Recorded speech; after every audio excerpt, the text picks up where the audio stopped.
Hello बच्चों, आप लोग कैसे हैं। आशा करता हूँ आप लोग अच्छे होंगे और मस्त होंगे और स्वस्थ होंगे। और आज हम लोग पढ़ने वाले हैं एपी। और एपी का ये दूसरा दिन है और मोस्ट इम्पॉर्टेंट ये क्वेश्चन है बीवीआई क्वेश्चन है बिहार बोर्ड में आने वाला ये क्वेश्चन है 2026 में।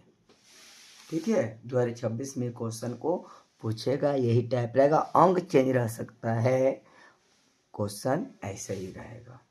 तो क्वेश्चन देखिए, किसी एपी का पांचवा पद 26 है। किसी एपी का पांचवा पद 26 है और 10वां पद 51 हो, तब इसका 15वां पद ज्ञात करें। ठीक है, क्या बोला क्वेश्चन, किसी एपी का पांचवा पद 26 है और 10वां पद 51 है हो, तब इसका 15वां पद ज्ञात करें। तो क्या करेंगे, इसको डैश देंगे, हल लिखेंगे और लिखेंगे माना कि प्रथम पद बराबर ए और और और सर्व अंतर बराबर डी। ठीक है, इसमें पहला पद और सर्वांतर नहीं दिया हुआ है, तो हम लोग माना कि प्रथम पद ए और सर्व अंतर बराबर डी। ठीक है, प्रश्न से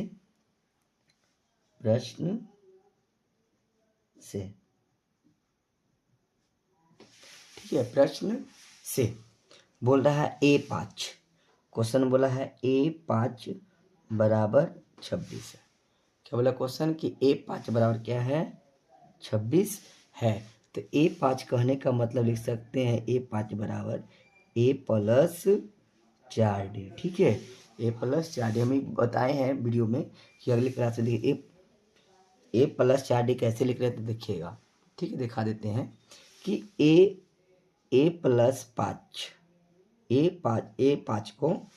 पाँच कहने का मतलब है कि पाँचवा पद, A5 कहने का मतलब कि पाँचवा पद। तो n बराबर आपका हो गया 5, तो n बराबर होता है A plus n-1 into D. तो A5, तो जहाँ आपको n नज़र आ रहा है वहाँ रख दीजिए 5 और -1।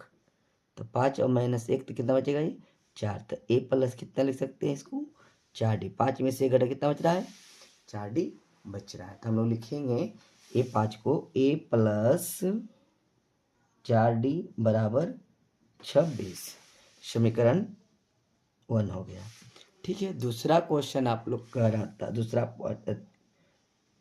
दूसरा बार में कि क्वेश्चन कि 10वां पद, दूसरा बार क्वेश्चन क्या कह रहा था, किसी एपी का पांचवा पद 26 है और 10वां पद 51 है। किसी एपी का पांचवा पद 26 है और 10वां पद 51 है। तो A10 करा क्या, A10 बराबर कितना बोला है, 51।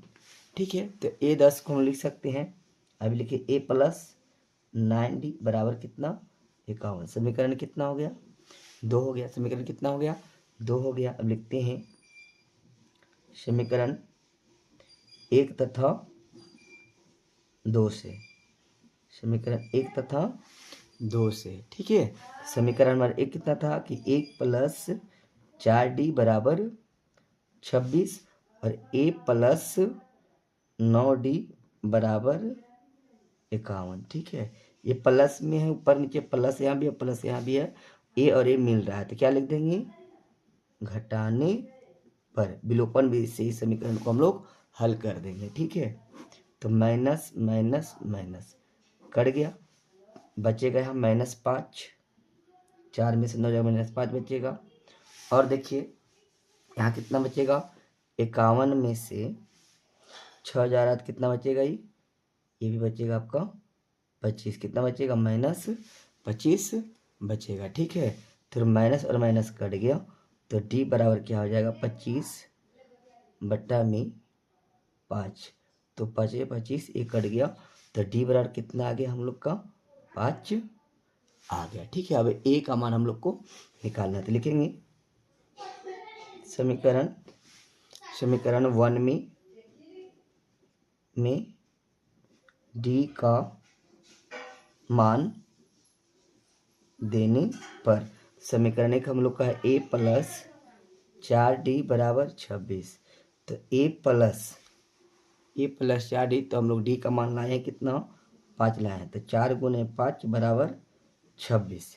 ठीक है, a प्लस 4d, तो d का मान हम लाए हैं 5, तो a प्लस 4 गुना 5 बराबर 26। ठीक है, अब देखिए यहाँ, तो a प्लस 4 गुने 5 तो हो जाएगा 20 बराबर 26। तो a बराबर कितना हो जाएगा, 26 प्लस हो जाएगा तो माइनस में, तो a बराबर हम लोग का बच रहा है 6। और हम लोग को निकालना था कैमा, तो 15वां पद हम लोग को निकालना है। क्या पद निकालना था, 15वां पद निकालना था। तो n बराबर क्या हो जाएगा, 15 हो जाएगा। ठीक है, तो a n बराबर हम फॉर्मूला जानते हैं, a n बराबर a plus n minus 1 into D. तो a 15, तो a 15 को हम लोग ऐसे भी निकाल सकते हैं। तो a का मान हम लोग 6 है, और प्लस 15 माइनस 1 और गुना d का मान कितना है, तो 5 है। कितना है, तो d का मान दिखाई कितना है, तो 5 है। d का मान देखिए हम लोग कितना लाए हैं, तो 5 हम लोग लाए हैं। ठीक है, देखिए d का मान कितना लाए हैं जी, 5 हम लोग लाए, तो 5 हम लोग रख देते हैं। ठीक है, रख दिए ना, तो क्या हो जाएगा ये 6 प्लस 14 बचेगा, 15 में से 1 घटे कितना बचेगा 14, और गुना में कितना, तो 5। तो 6 प्लस 14 5 कितना होता है, 70 होता है, और 70 और 6 कितना हो जाएगा, 76 हो जाएगा। तो अब लिखेंगे अतः A15 बराबर 76 हम लोग का ये आंसर हो गया है। यदि वीडियो अच्छा लगा है तो लाइक एवं सब्सक्राइब जरूर करिएगा। धन्यवाद।